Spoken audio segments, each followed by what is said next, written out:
Okay. So good evening, everybody. Tonight's lesson, Forget Me Not, Connection is the Key to Memory, is a very interesting lesson. It's a discussion we had a number of years ago, not part of the Torah study series by JLI, but we just discussed the general concept on this week's Parsha. This week's Parsha is Tisa, and in Tisa we have the famous story of the golden calf, the way the Jewish people sinned with the golden calf. And at the beginning of our narrative tonight, we discuss this very unfortunate incident and part of Jewish history that still reverberates through everything that occurs in our, through our history. There's always been a remnant or some residual effect from the golden calf, from the sin of the golden calf. So here we have text number 1a.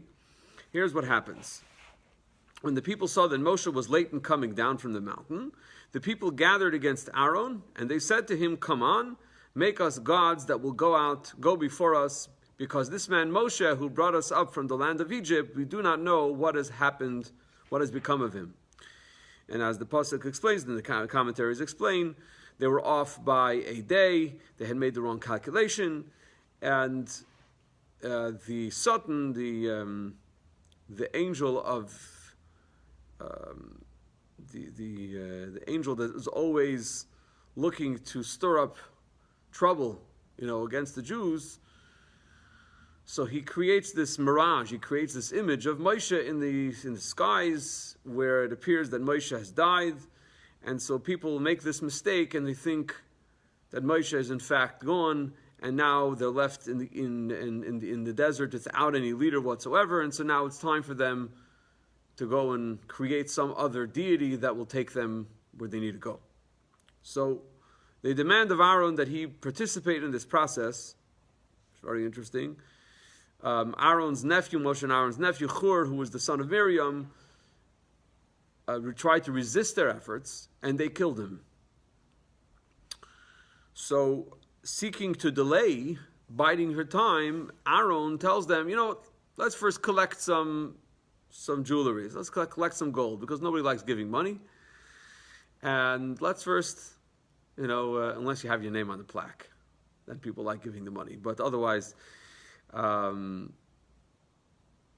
Aaron's looking to delay this, so he says, why don't you first go and collect all of the earrings and the golden, all the jewelry, and then we'll see. So in text 1b, here's what it says. Aaron says to them, "Remove the golden earrings that are on the ears of your wives, your sons, and your daughters, and bring them, those earrings, to me." And all the people stripped themselves of the golden earrings that were on their ears and brought them to Aaron. In other words, Aaron said, "Go bring them from the ears of your women, of the wives." But it turns out in those days, men used to also wear jewelry apparently, and they weren't waiting for anybody to give them earrings. They took their own earrings off. They took their own jewelry off, whatever they were wearing. He took them from their hands, fashioned them with an engraving tool, and made it into a molten calf, upon which they said, "These are your gods, O Israel, who have brought you up from the land of Egypt." When Aaron saw this, he built an altar in front of it, and Aaron proclaimed and said, "Tomorrow shall be a festival to the Lord." On the next day, they arose early, offered up burnt offerings. In other words, Aaron again is trying to delay. He says, "Tomorrow shall be a festival. Let's not do it today. Let's wait until tomorrow." And so they wake up early, they offer up burnt offerings and brought peace offerings, and the people sat down to eat and drink, and they got up to make merry. This is this term that's used in the Torah, "Vayokumu litzachek." Tzchaik usually implies something other than civilized behavior or proper behavior, upright behavior. It usually implies somewhat of an immorality, element of immorality there. As the commentaries tell us and the Medrash tells us, this is in fact what took place over there. Okay, so it's on the morning of the 17th of Tammuz. Let's just get some chronology here in order. The Torah is given on the 6th day of Sivan. Sivan is the 3rd month of the Jewish year. The Jews left Egypt about 7 weeks before, in the middle of Nisan, so it's Nisan, Iyar, and then 7 days or 6 days into Sivan where the Torah is given. Moshe goes up onto the mountain for the next 40 days and 40 nights, and comes down when? On the 17th of Tammuz, which is the next month. which is also 40 days later. What happens? By the way, the 17th of Tammuz is my birthday. And there's a number of things that they say, this is tongue-in-cheek, they say there are a number of things that are unfortunate that happened on that day. There's 6 things that happened on that day that are unfortunate. Iraq has a weapons base, that's called, that Tammuz. The Tammuz, what is that, a missile or something? It's a base, that's called Tammuz. Okay, so that's one of them. So we always used to joke that it was my birthday also. That was also number 7. But anyway, it's the 17th day of Tammuz, and the children of Israel are bowing down to an idol, to this golden calf. And God tells Moshe, something doesn't smell right from your camp down there. Something doesn't sound right.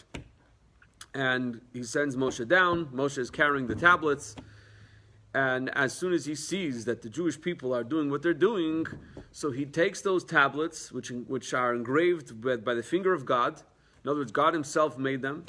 And he smashes them, destroying them, making them completely invalid. So that requires explanation for itself. Why didn't Moshe do it? But that's not really the focus of tonight's class. Moshe then goes and begs Hashem for mercy. In text number 1c, Moshe pleaded before the Lord his God and said, "Why, O God, should your anger be kindled against your people whom you have brought up from the land of Egypt with great power and with a strong hand? Why should the Egyptians say he brought them out with evil intent to kill them in the mountains and to annihilate them from upon the face of the earth? Retreat from the heat of your anger and reconsider the evil intended for your people.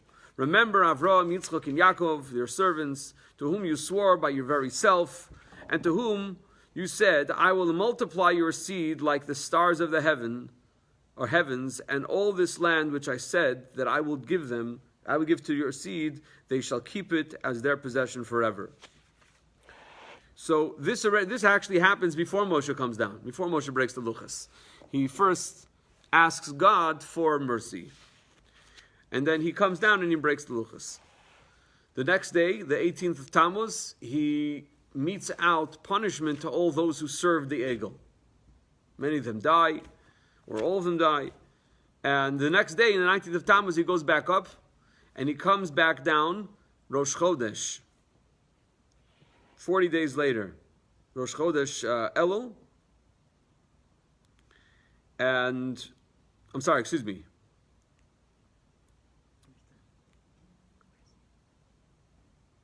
the first day of Elul, that's when Moshe goes up the second time. So he goes up, no, the first day of Elul. In other words, he spends another 40 days, and then he comes down and he goes up again, and then he spends the 40 days until Yom Kippur, which is 40 days after Rosh Chodesh Elul, because you have 30 days in Elul, you have 10 days in Tishrei. So Yom Kippur is the day of atonement, because that's the original day of atonement. That's when God first forgave the Jewish people for this sin, for the sin of the golden calf. So it was during this second period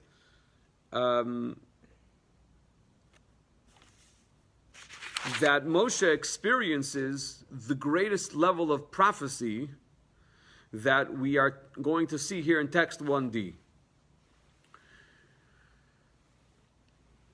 Here's what it says. And Moshe said, "Show me now your glory." He's asking God, show me now your glory. He said, "I will let all my goodness pass before you. I will proclaim the name of God before you, and I will favor when I wish to favor, and I will have compassion when I wish to have compassion."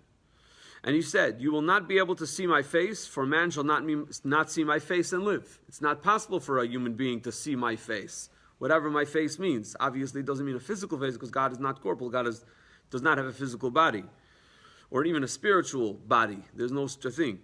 And God said, "Behold, there is a place with me, and you shall stand on the rock. And it shall be that when my glory passes by, I will place you into the cleft of the rock, and I will cover you with my hand until I have passed by. Then I will remove my hand, and you will see my back, but my face shall not be seen." You will see my back, but you won't see my face. What's my back? Well, the story continues. Before we get to what's my back, the story continues, and the Torah says, in text 1e, and God descended in the cloud and stood with him there, and he called out in the name of God. And you might recognize these words from the prayers that are recited every day in Shacharis and in Mincha, the two first prayers during the day. And you might also recognize this from the liturgy that's recited, especially on Yom Kippur.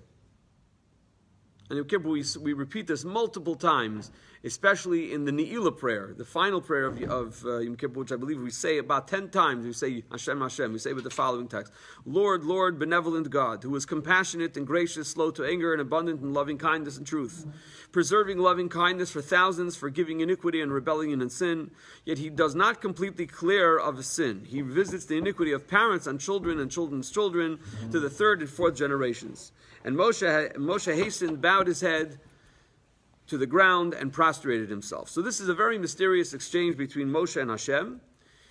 And we can break this down into basically two aspects over here. Number one, God is instructing Moshe in prayer, how to pray. And he's also giving him a vision of his presence. So Rashi comments on this, and he says in text number 2, I will proclaim the name of God before you, to teach you the procedure for begging for compassion, meaning prayer, even in the merit of the patriarch, even if the merit of the patriarchs is depleted. What he means is that if at any juncture throughout history, the merit of the patriarchs, meaning Avraham, Yitzchak, Yaakov, their merit is no longer something that we can rely on. For whatever reason, the Jews' iniquity has extended itself so far and so off the cliff, as it were. So we can fall back on reciting the 13 attributes of mercy and thereby achieve God's mercy. This is what God is teaching Moshe. According to this procedure, during which you will see me enwrapped in a talus and proclaiming the 13 attributes, teach the Israelites to do likewise. So God adds another thing over here, which is that Moshe has seen God, as it were, being enwrapped in a talus, in a prayer shawl. Through their mentioning before me the words compassionate and gracious, they will be answered, for my compassion never ends. Okay.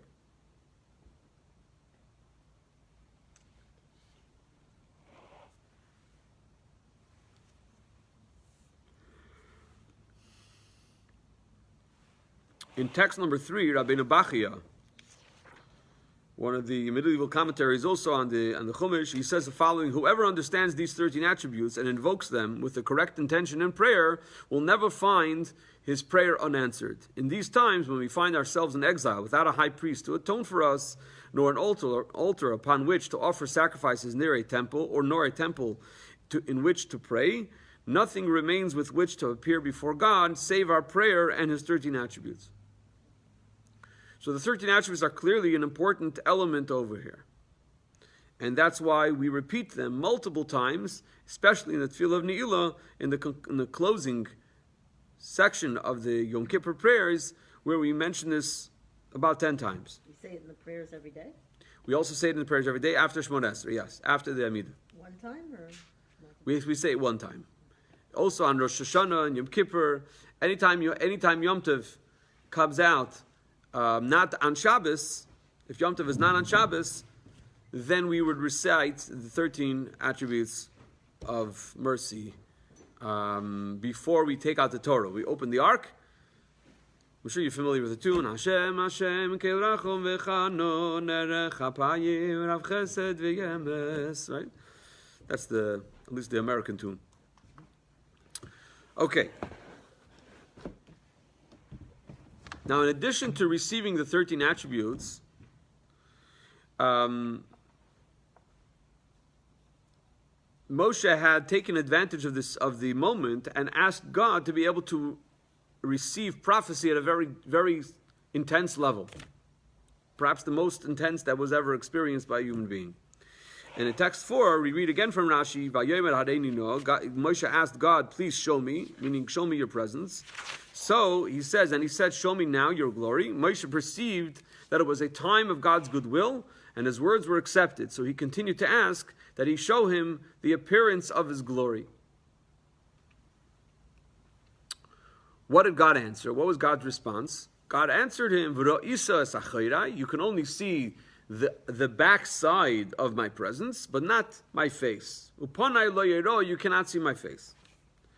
As the Medrash explains in text number 5, Moshe spoke before the Holy One, blessed be He, sovereign. He said like this, sovereign of all the universe, show me now your glory.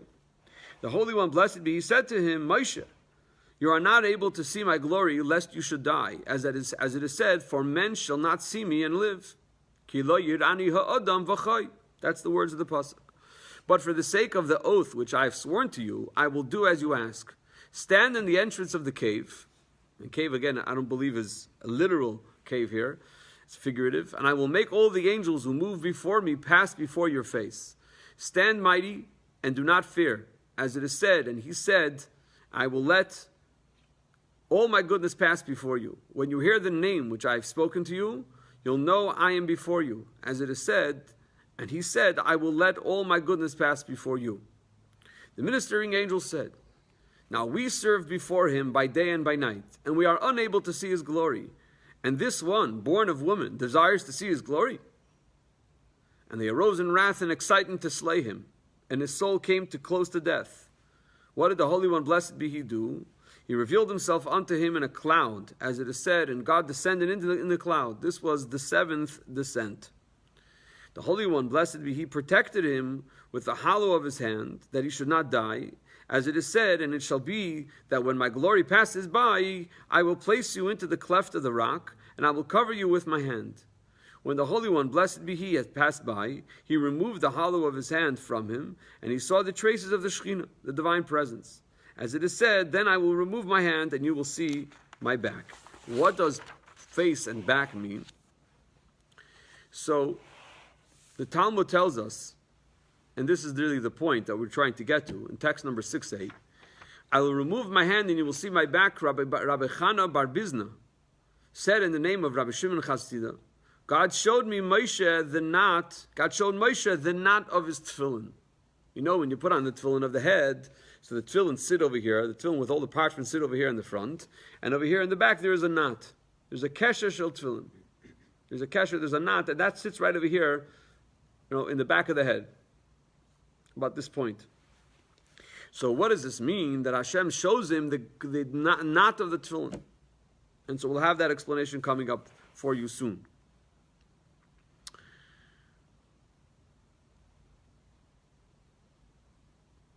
Now the Talmud also tells us that God puts on tefillin.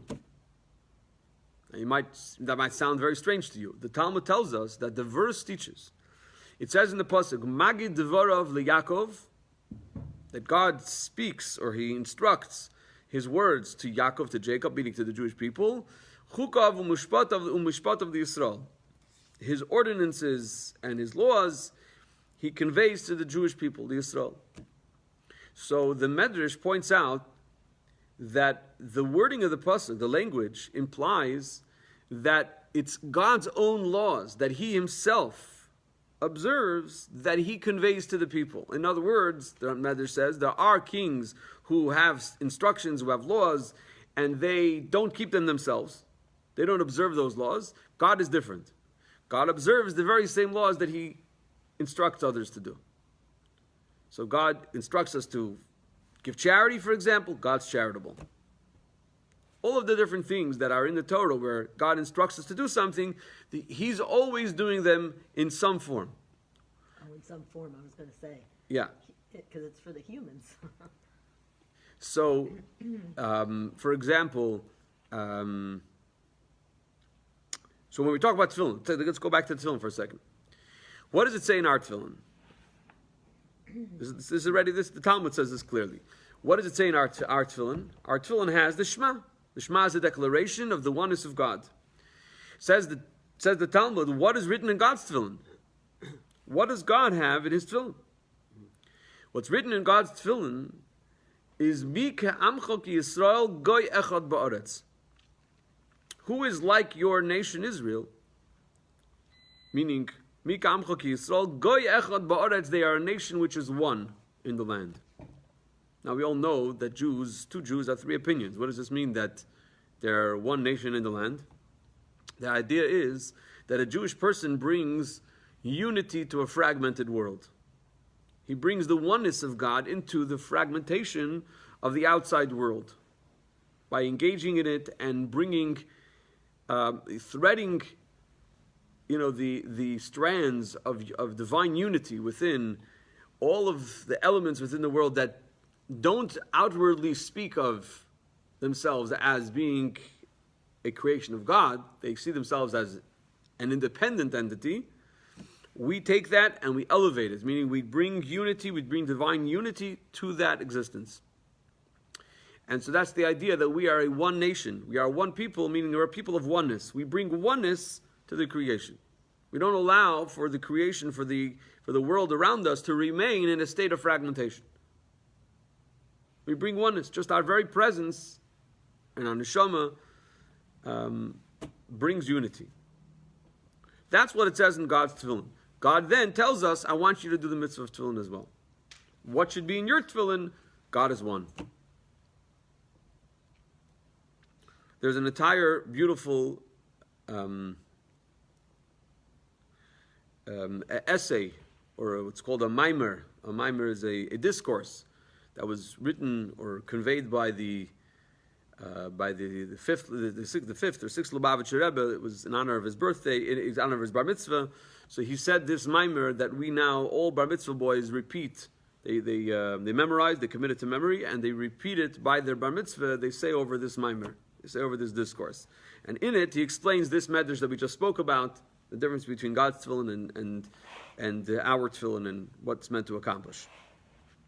So having said that, what is the idea of the knot of the tefillin? God puts on tefillin, so there's a knot in the back of his tefillin. What is this idea of a knot of tefillin?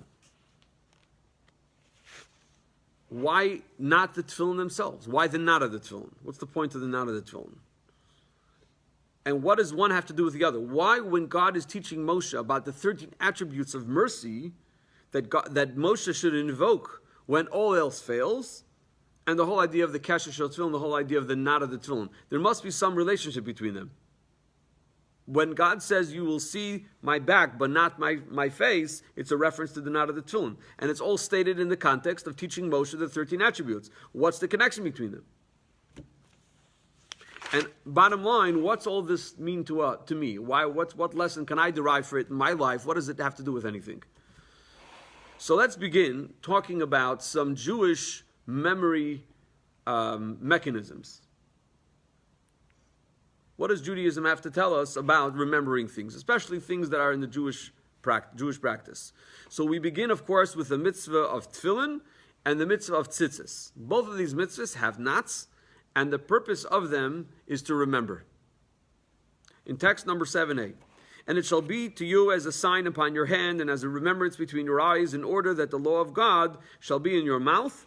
For with a mighty hand God took you out of Egypt, and you shall keep the statute at its appointed time from year to year.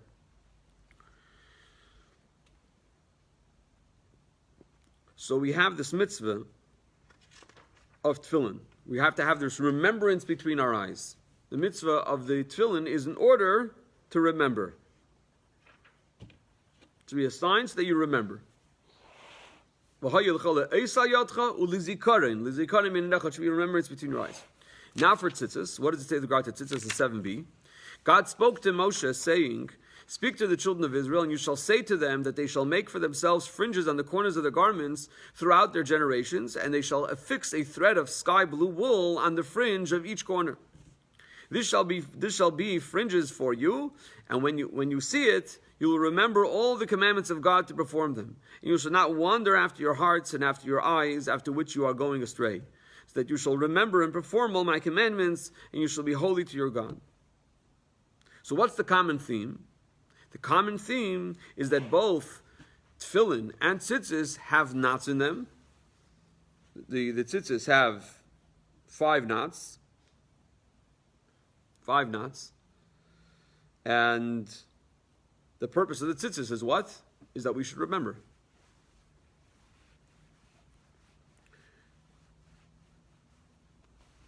The tefillin has how many?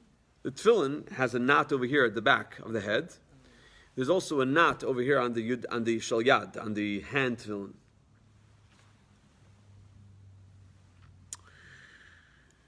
Now, the truth of the matter is that this is clearly stated in a pasuk. It's not in your textbook, but I went and I did just a little bit of research today. Just wanted to see if there was anything besides what the authors over here bring down, and there clearly is. It's a verse in Mishlei, a verse in Proverbs. What does it say there? King Solomon begins to tell us, he said, I'll just read out the Hebrew words for you. He says, Shmoir mitzvaysai vechyei, guard my mitzvahs, my commandments, and you will live. V'teirasi ki isha inenecha, and guard my teachings, my Torah, like the black of your eye, like the, what do you call it, no? The iris? No, the pupil. The pupil of your eye, exactly. And then the very next verse continues and says, tie them onto your fingers. Tie them onto your fingers. And it's explained in some of the Svarim. Reb Chaim Palagi was a 17th century Turkish authority. He writes, I'm just going to read out in Hebrew. I'll translate. What he means to say with this pasuk is, in order for you not to forget the words of Torah, make a knot around your finger, as the custom in the world is, with regard to something you don't want to forget. You know, every month there's Rosh Chodesh, the first day of the month. Oftentimes, we're supposed to add, we are supposed to add in our prayers of that day the prayer of Yalav V'Yavoy, special prayer that we add on Rosh Chodesh. We ask God, a special blessing for it's the new month.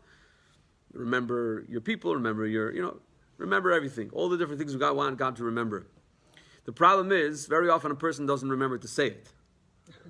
So, when I start Shemoneh Esrei and I hear the way they bang on the table, the Gabbai bangs on the table and says, hopefully he doesn't say it actually between the final blessing that's recited before Shemoneh Esrei, and Shemoneh Esrei, you're not really supposed to interrupt with anything. So the only thing we do is we bang on the bimah.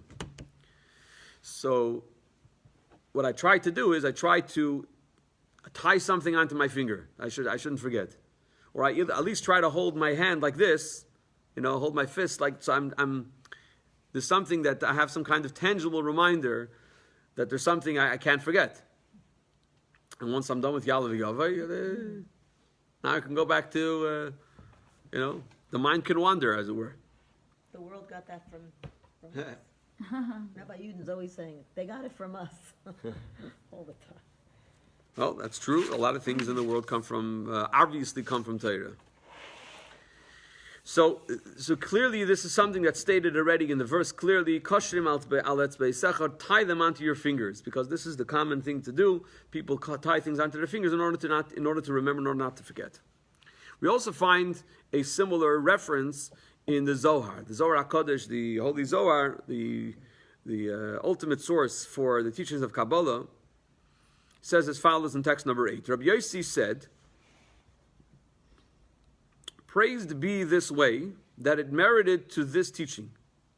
It's a very cryptic statement over here. They said to him, from whom did you hear it? He said to them, one day I was walking on the way, and I heard and saw Rabbi Hamnuna Sava expounding upon this verse to Rabbi Acha. And when I heard it, I was overjoyed. So I tied a knot on the edge of my garment so the teaching would never depart from me. So the teaching itself that he learned is not really the point here for us. We're quoting this just to demonstrate that this was a common custom and something that's brought down in the Torah. Another interesting thing is you're for sure familiar with the story of Joseph, right? Joseph was framed and he was thrown into prison. And while in prison, he meets up with the chief butler of Pharaoh. And he asks him, on his way out, he says, please remember me before Pharaoh. And you would think that he would remember him, especially after the favorable interpretation of his dream. That's what the Torah speaks of over there in the end of Parshas Vayeshev. But the Torah tells us in Miketz, he says in text number 9, and the butler did not remember Joseph and forgot him. Why? Why did he forget him? So there are several explanations for why he forgot the man who actually saved his life. But with regard to the topic of knots and memory, So we find the following fascinating medrash. In text number 10, the butler did not remember. All day he would set reminders, and an angel would overturn them. He would tie knots, and an angel would loosen them. So he's tying knots in order to remember. Oh my gosh, I have to remember Yosef, but an angel is coming along and undoing them. Okay. Well, one of the reasons that's brought down is that Yosef should have had more trust in God. Now, that's not to say that this is a normal thing for most people. Yosef was a unique tzaddik. He truly was unique. I mean, think about it. A man that age, living in a foreign land after having been being sold and abandoned by your brothers and sold into slavery, and somebody who had gone through fire. He's been through thick and thin. He was truly righteous. He was truly righteous. And so a man like that, it was expected of him to have a greater degree of faith in God, trust in God, that God would take care of him. But that's not the norm.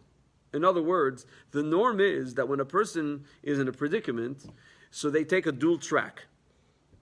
First of all, obviously they trust in God. They pray, they trust in God, they place their trust in God. But at the very same time that they're trusting God, they're also acting. They're also taking whatever measures they need to take in the tangible, mundane world to make sure that they achieve whatever they need to achieve. They don't only rely on God. By Yosef, he was a unique character, and therefore the Torah tells us that it wasn't viewed favorably that he was seeking out the help of the butler in order to be able to attain his release. But that was specifically for Yosef. So that just explains why this was all happening, why the malach, the angel, was untying all of these knots that were being tied. What's the point now, going back to tzitzis, what's the point of wearing tzitzis in text number 11? So we read from the Shulchan Aruch. One is not obligated to buy a garment with 4 corners so that he will be required to attach tzitzis to it. Rather, only if he desires to wear a 4-cornered garment is he required to attach tzitzis. Nevertheless, it is preferable and appropriate for everyone to be careful and eager to wear a talus with tzitzis throughout the day so that he will remember the mitzvahs at every moment. To explain by example, if someone cautions his friend to remember something, the friend will tie a knot in his belt as a reminder.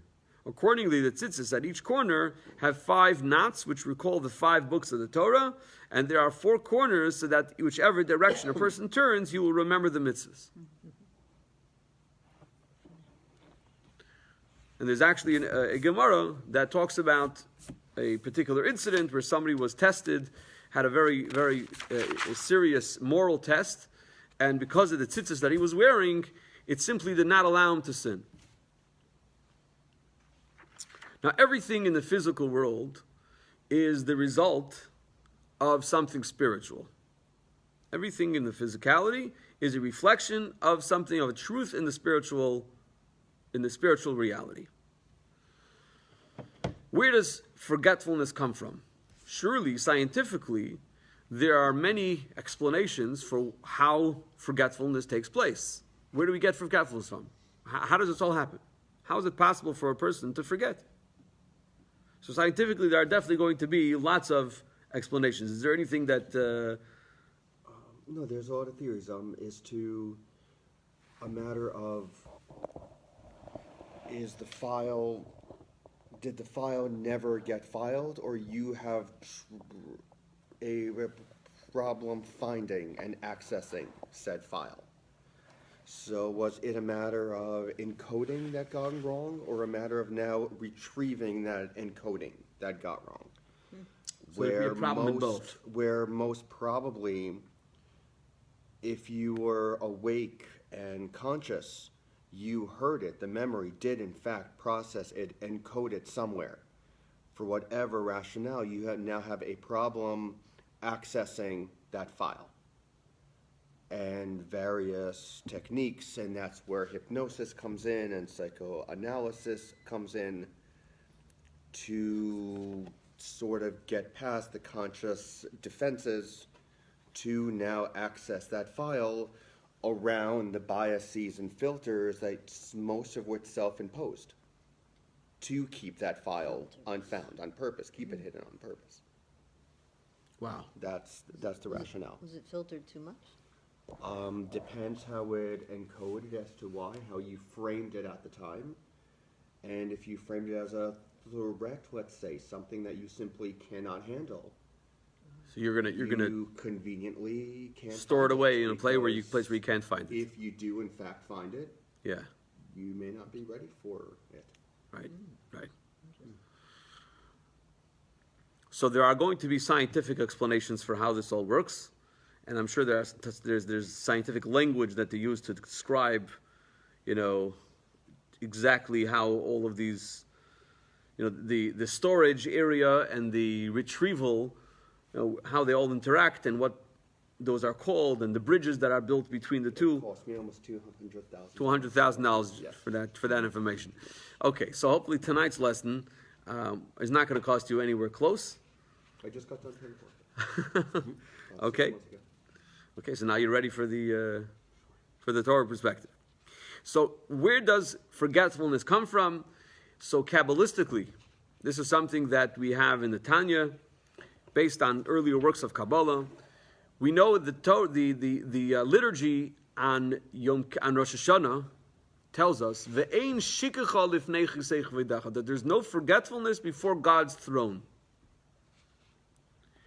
So lifnei chiseich v'dacha, in front of God's throne, meaning beyond God's throne, there's no forgetfulness. Lower than God's throne, there is forgetfulness. What does that mean? What that means is as follows. Before we get to the text, I want to explain the text before. What that means is that at some point in the evolution of creation, there is a place where God's presence is readily felt, and whatever existence is there is completely aware and cognizant of God. There's no forgetfulness. There's no place for any concealment. Beyond God? Where God's presence is obvious, there's no place for concealment. There's only God. At some point, without getting into the details of this, at some point, God's presence becomes obfuscated, meaning concealed. It becomes now something, there's a, what do you call it when you have it's eclipsed. God's presence becomes eclipsed. He's not evident, he's not obvious, he's not seen. What is that called in the language of Kabbalah? That's called klipa. Klipa means a covering. It's a covering. It's a shell. Just like you have a fruit and it has a shell, you have nuts, they have shells. The shell is there to protect, but at the same time it covers over what's in there. You're not aware of what's in there until you open it. Sometimes you'll open it up and there's nothing in there, or it's rotten. It's not what you want. So when the Torah says that there's no shikha, there's no forgetfulness before God's throne, it doesn't just mean that in front. If you were standing in front of God's throne, God always remembers what you did. It means that at a certain level, there's no shikha, there's no forgetfulness. Anything beneath that, there is forgetfulness, because that's where the klipa, that's where the concealment begins. Is that called above nature? To a degree. Nature is a concealment. That's why teva is teva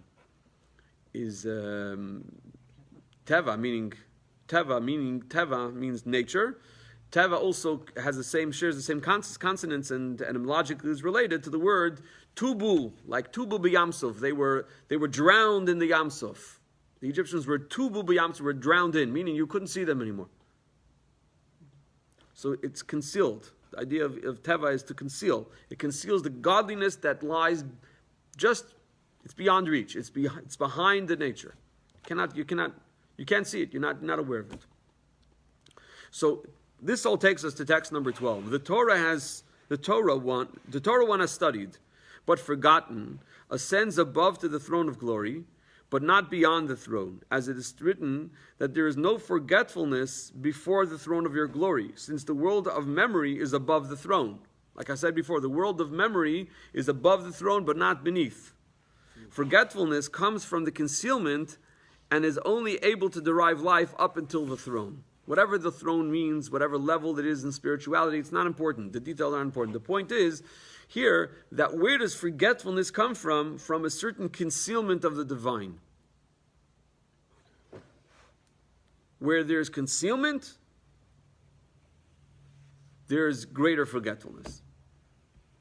Now you could apply, people who suffer, God forbid, from Alzheimer's or, so there is a certain concealment of the divine that's taking place there. That's where the illness comes from. So Alzheimer's is not retrieval. Alzheimer's, it's eating away at the brain. Gone. The file cabinets Yeah, are it's actually gone. Okay, good. So it can act in different ways, but ultimately we're talking here.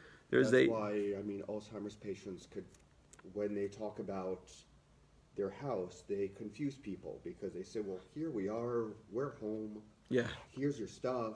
No, they mean their childhood home that they described perfectly 70 years ago. That's right. But early morning breakfast, no idea because all that burns fast. Right. Yeah, I had that experience recently with a close family member who actually lived by us for over a year, and we had that first-hand experience, and it was very difficult. Anyway, but here's the idea. This takes us full circle. This takes us full circle back to the point of the lesson. Here, Moshe is on the mountain, and he's being taught by God how to invoke divine mercy.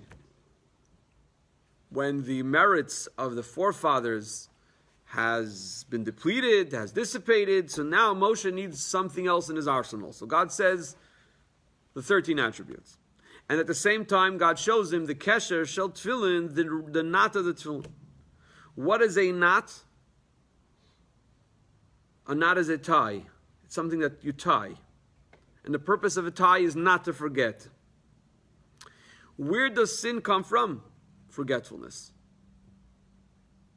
So God is giving Moshe the formula of tshuva, of returning to God. Where does sin come from? From forgetfulness. Tshuva will have the theme of tying oneself once again to remember, to become more cognizant of God. Let's take a look at text number 13a.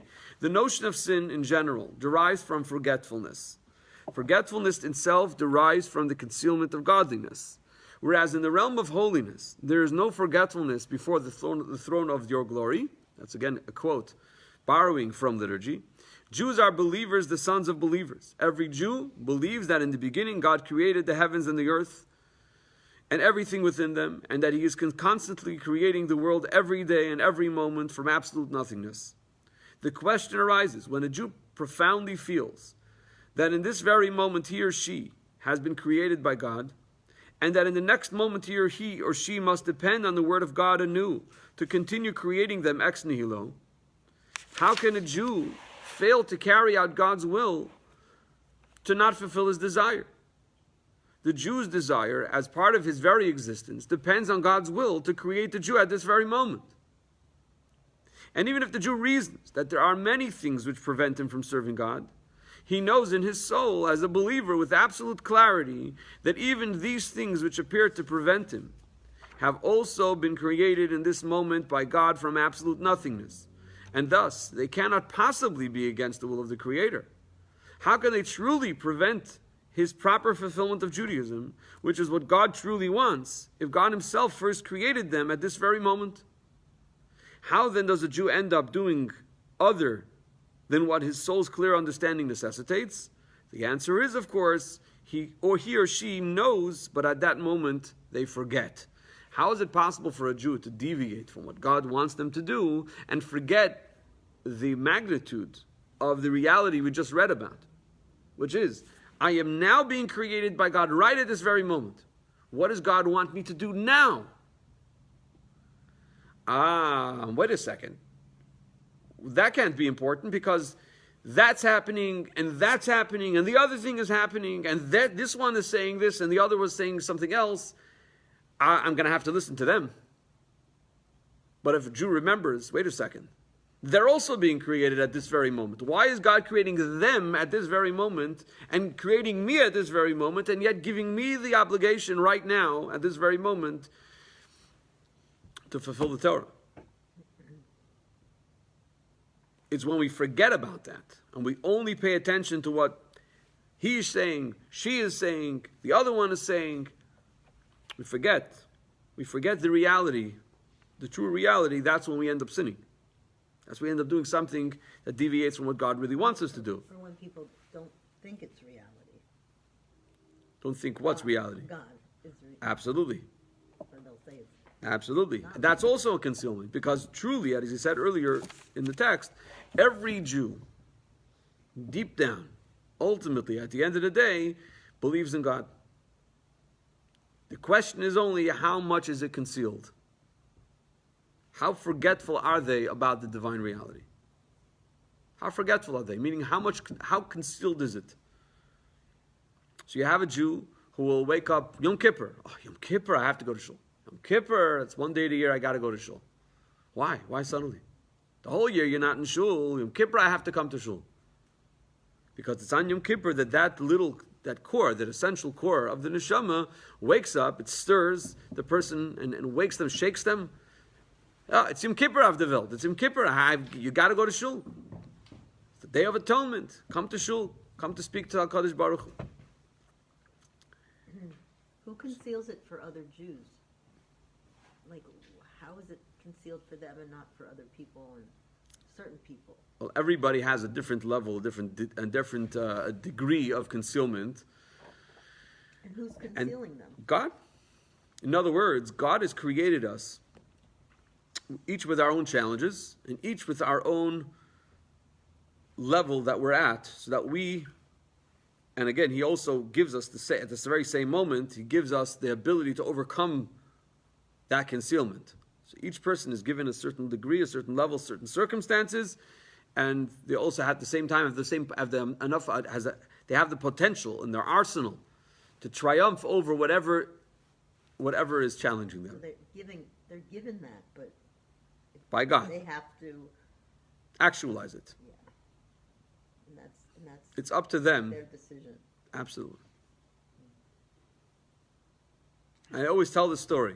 And I'll tell it again because I think it's a great story. I love telling the story. Elder must have heard it from me probably 25 times already.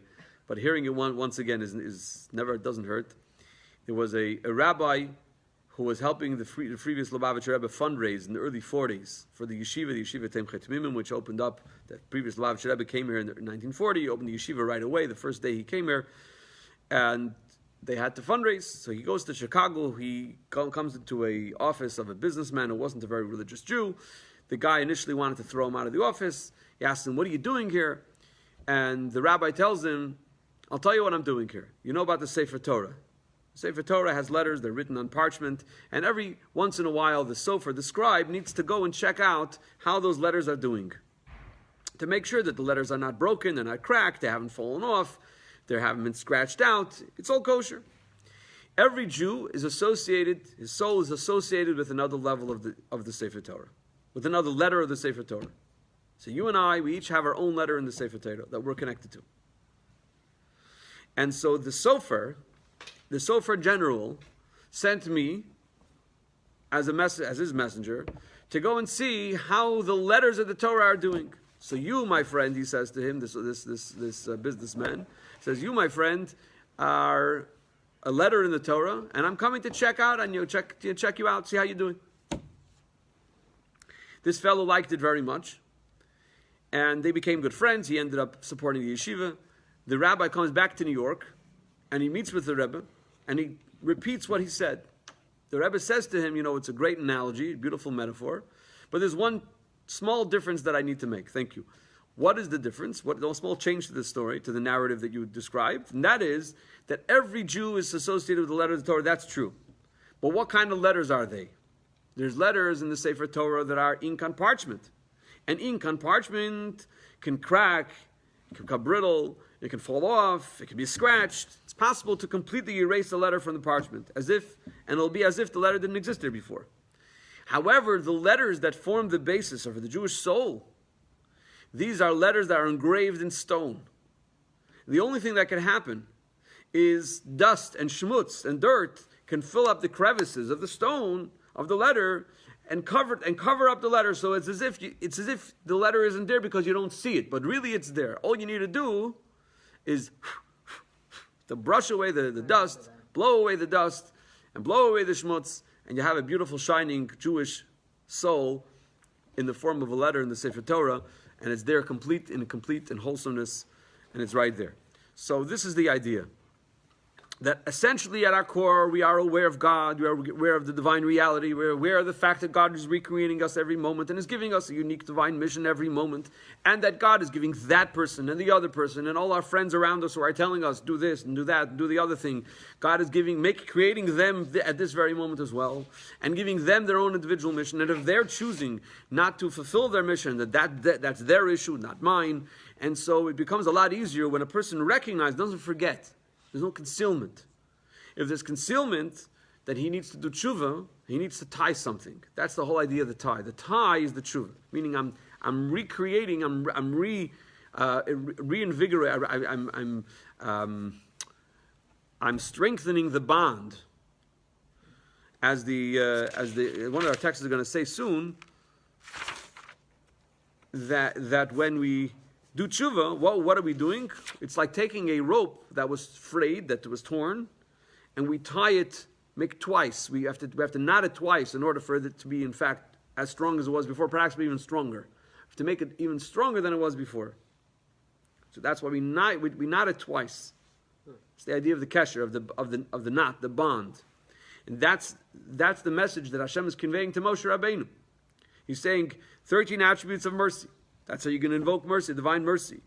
And at that very moment, God also shows him the kesher shel tefillin, meaning this is a component of the tshuva, of the ways of repentance. When a Jew fastens and strengthens that knot, that bond that he has with me, this is the way you're going to be able to achieve atonement. So,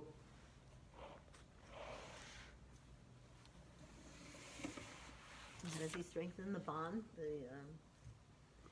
Take a look at text number 13b. What a Jew remembers as a Jew should, all forms of the opposing forces are automatically nullified. And one who fulfills the Torah and mitzvahs to perfection, to the point of all your actions are for the sake of heaven, and know him in all your ways. At this point, the Jew feels no extraneous, non-godly thoughts at all. So, when a Yid remembers, key is here that a person has to remember. A Yid remembers, then everything basically folds. It's a house of cards. Everything else that's opposing what God wants us to do, it just falls. Because where do we come to entertain the notion that we should divert from what God wants us to do when we forget the reality? The key here is to tie it around our finger, meaning make it something that you remember that's always in front of you. If you make it that something is always in front of you, you don't forget it, so then it's a lot easier to push back. It's a lot easier not to be swayed and not to be swept away by the current. So men always have that in front of them. They wear tzitzis. The key is that the men are more in need of it. The women don't need it because the women are women are more faithful. Women they're more porous, they're more faithful, they're more connected to God in that respect. The men are the guys who really need it. They're the ones who are always more visual. I mean, why? My daughter's very visual. I mean, I think she needs it too. Cars, pens, wallets. It's marketed to men probably 9-1 over women, if not more. It's much more visual. Gotta see it in a bunch of ways. True. Mundane. You can see the intangible more than. I don't know. Some men see it too. Okay, this is another subject that deserves not just one class but many. But going back to the point here,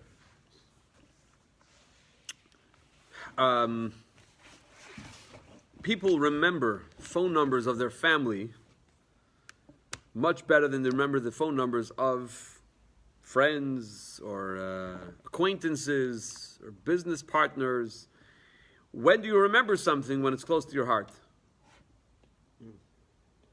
So memory is something that is based on a connection. Based on a connection. And because of the connection, therefore, you're going to remember. It kind of is a chayza chalila. Kind of is one feeds into the next. And so in text number 14, we read from the Tanya, this is the Tanya I was referring to earlier, in Medrash Tanad Ve'Eliyahu, it's stated, a man commits a sin and is liable to death before the Almighty. What shall he do then live? If he was accustomed to studying one page, he shall study two. To studying one chapter, he should study 2 chapters. This parallels the illustration of the cord severed and then reknotted. The place of the knot is so much thicker than the unaffected portion.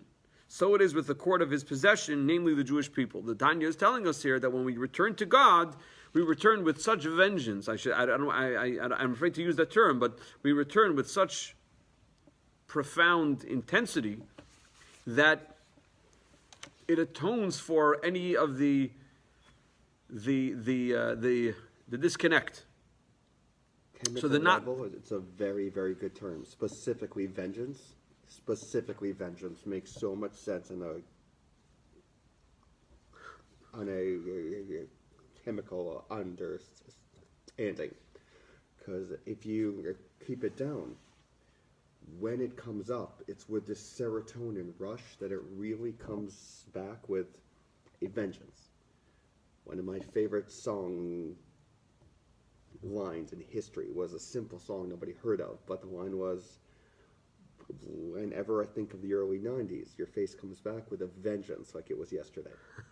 And just that dichotomy of like memory and nostalgia and vengeance makes a lot of chemical sense. Vengeance, specifically vengeance. That's the term when you say something comes back with a vengeance, meaning it comes roaring back. So when we want to reconnect with God, how do we do this? By strengthening the bond in such a way where we double and redouble and knot it again and knot it again and knot it again. That's the formula for tshuva. That's the formula for repentance, for returning to God. So if we made a mistake in a certain place, we're going to be doubly as careful in the future to make sure we don't stumble and don't make that mistake.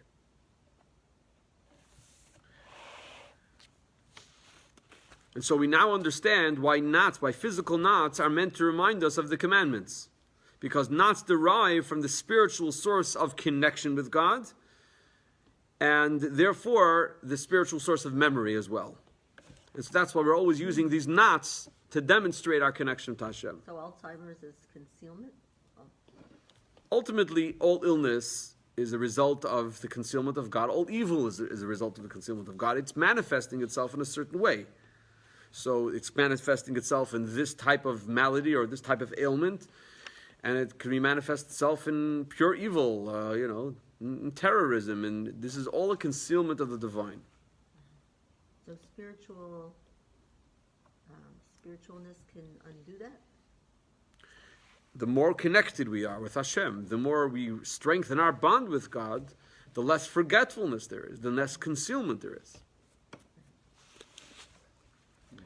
And so in text 15a, from the spiritual source of matters, that a spiritual knot negates any connection to negativity. The concealment of God comes about in the physical reality as well, that making a physical knot helps nullify one's literal physical forgetfulness. His point here is that from something that, from the spiritual source, in other words, why does it happen? Why is it that people tie something around their finger to remember? So he's saying, the case that Rebbe is making here is that the whole idea of forgetfulness and the antidote for forgetfulness, which is tying something, that comes from the spiritual realm. Where do we see this with regard to Torah and mitzvahs? That's why the mitzvahs use the whole idea of a knot.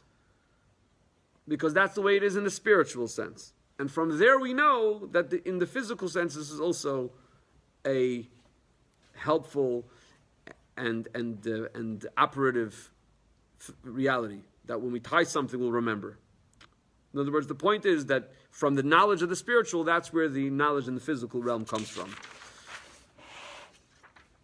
There's an interesting story, which I didn't mention earlier, where the Rebbe Rashab, who passed away in 1920, fifth Lubavitcher Rebbe, was once in conversation with a number of his family members. Somebody mentioned with great excitement that they had just discovered that there's an artery in the brain or a vein somewhere that that when a person wants to remember something, you lift up your head. And when you want to think deeply about something, you put your head down. Like they discovered... It's not artery, it's Today, obviously, it would be... body language interpretation. Okay. That if somebody's trying to lie to you, their eyes would focus in a different location than if they were trying to really retrieve that memory, saying that they honestly know it. They're trying to dig, versus if somebody knows they're lying, they don't even try to look for it. They know it's not there. Okay, but is that it kind not of gives true them up. that if you're... It's not based on anatomy. It's based on... So when you're trying to remember something, just asking a basic fact, when you're trying to remember something, is it not true that a person picks up his head? They look up. There's a bunch of different... I don't know them all. I used to. I haven't studied that for a long, long time. Of course, I haven't. I just haven't studied that for a long time. You go like think down. But depends on where you put your head, coupled with all kinds of other body motions and micro expressions and stuff. People can get a pretty good understanding of what you're thinking. I was once. That is true. I was once quite good. My wife can definitely tell me what I'm thinking without me telling her. I think you have a horrible poker face. I don't think it's that particularly difficult, but especially her, yeah. Alrighty. Okay, so we'll skip the story. Anyway, so the bottom line is that from the spiritual, we know the physical, and that's just the way it works, because we've spoken many times, the Torah is the blueprint of the world, and this is how we know it. What's the bottom line from this whole discussion? That this is the reason why Hashem shows Moshe the kesher, the knot of the tefillin. Hashem is trying to teach Moshe the formula for tshuva, the formula for repentance, for returning to God, for atonement. How are you going to rectify the fraying, the disconnect in the rope that's the result of sin? It's by tying. By memory, by bringing God back into your awareness, becoming more cognizant of God, by fixing the concealment and bringing God back into your reality, that will reconnect you. That will fix the disconnect. It will repair the disconnect. That's the idea of the kesher shel tefillin, the knot of the tefillin. So what did you say about that? Fixing the concealment? Fixing the disconnect. In other words, how does a person come to sin? A person comes to sin by forgetting. Right. How do you repair that? By remembering. Kesher shel tefillin, the knot of the tefillin, this is the remembrance. And what about women? What do women do? They never forget. Ever. They're always accusing the men of forgetting. That's a good question. So why don't women put on tefillin, etc., etc.? There's a lot to talk about. We'll, Bez Hashem, devote We can't really do everything. a summer lecture. Shabbos afternoon, we'll devote one of those lectures to this question of why not to put on tefillin. But in short, Specifically time-bound. Time-bound mitzvahs. We primarily go with the explanation of the Arizal, which is that the souls are not just masculine and feminine, but rather a soul is a combination of both the masculine and the feminine dimension. And someplace, hopefully, the masculine element of the feminine soul is putting on tefillin. So the soul is experiencing tefillin. So it's not necessary for the woman to put on the tefillin. The man's putting on the tefillin. The man's putting on the tefillin. He's the one who primarily needs it, and whatever he's doing has an effect on fulfilling it also for the feminine dimension of his soul. Okay. Now in text 15b, this is also the connection between you will see my back. God says to Moshe, you will see my back, and you will be shown the knot of the tefillin, which with God teaching Moshe the words for requesting mercy. When God taught Moshe how to request mercy, which repairs the damage of the transgression, he showed him what fixing a transgression truly means. He did so by revealing the knot of his tefillin, connoting a powerful connection, a knot, and the memory of the holy tefillin. And more specifically, that everything is created at every moment by God. So that's the formula. Like I said before, God is showing Moshe the formula for achieving tshuva. What's the bottom line? The bottom line is, and this is something that's hopefully will be a takeaway for all of us, that it's not good enough for us to participate in Judaism on the most superficial level. It needs to be something that we participate in wholeheartedly, we do it regularly, we review it, become something that's, really, really part of us. You're doing it right now. Why do Jews do that? This motion, to pray with this motion, and it makes so much sense with everything else that you're saying. So if it makes sense, then you have the answer to the question. This way you're remembering something, not just with your hippocampal memory, the specific neuroorganism that takes in that serial memory process. Emotional memory, that's processed through another organ called amygdala, not so much hippocampal memory. But when you're learning, you see often or trying to express something or praying, where does that come from, this weird shuckling and swaying? It is strange. I got to agree. I got to admit. Right? Not just with that one neural organ. You're learning it with your shoulders. You're learning it with your muscle memory, with your everything. With everything. So everything remembers it. So on an exam, if you studied it this way, do it. Do this. It will come back to you better without question. Love it.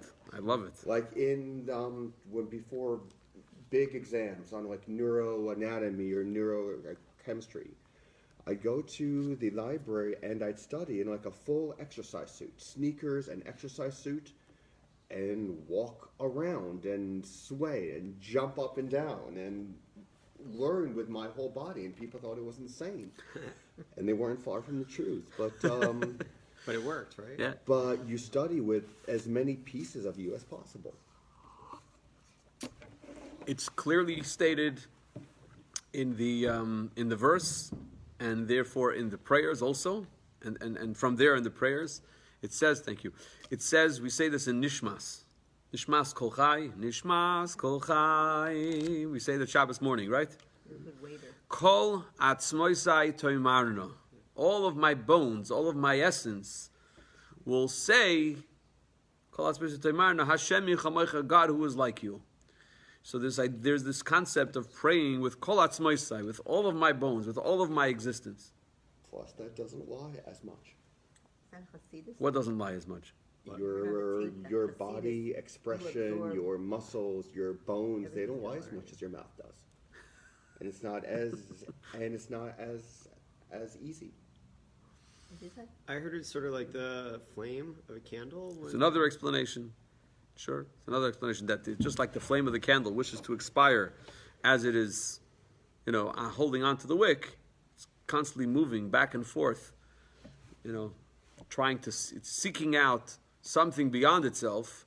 In a similar way, the soul has the same kind of desire, and that's why the soul brings a person, when they're in touch with their soul, to sway. So when they're studying Torah, when they're davening, they'll sway back and forth. But without a question, somebody who's not introduced to this concept thinks these people are out to lunch. If they're in touch with their soul, then they would do it.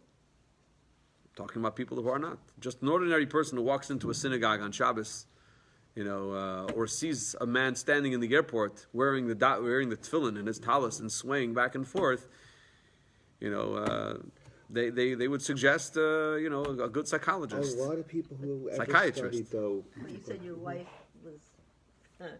was embarrassed too, when she saw that.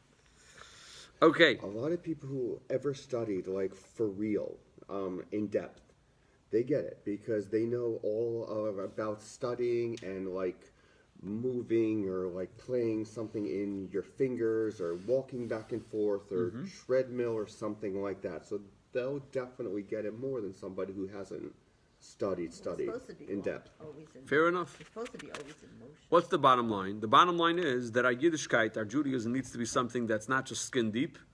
It needs to penetrate. It's something that has to permeate us to our core. In text 16, we have one final reading. Torah study every day is crucial to life itself. This applies not only to the soul of the one studying, but also to the souls of his family. For then, through Torah study, the atmosphere of the home becomes an atmosphere of Torah and piety. A person studies Torah every day. It makes it something. You make it something that's part of your home. It has an impact on everybody in the home. It has an impact on the walls, on the atmosphere. It's something that permeates everything. And so our Yiddishkeit should be a kesher, should be something we're tied with, we're bonded with, not just something that's kind of superficial. Because the way to reconnect, we all have to reconnect, is by making it something that's like a double knot. Something that's really, really embedded within us. But since there's so much to do and so much to read and learn, if we do a little bit, that's reconnecting also? That's certainly reconnecting. We just make sure that whatever we're doing, the little bit that we're doing, is not superficial. So you can study a little bit. You don't have to study. I'm not making the case here that we study 24 hours a day, but that when we study, we're studying deeply. It's not just, a cute saying that comes and goes, and then we forget about it. It goes in one ear, out the other.